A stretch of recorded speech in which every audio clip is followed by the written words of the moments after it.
All right, on today's Safe Chronicles, we are moving on to the second firearm on the bottom shelf.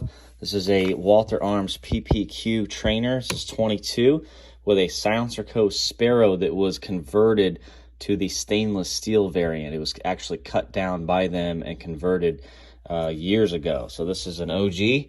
Let's take it to the range, see how it shoots.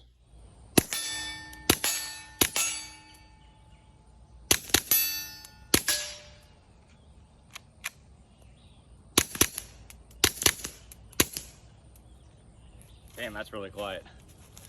Next up,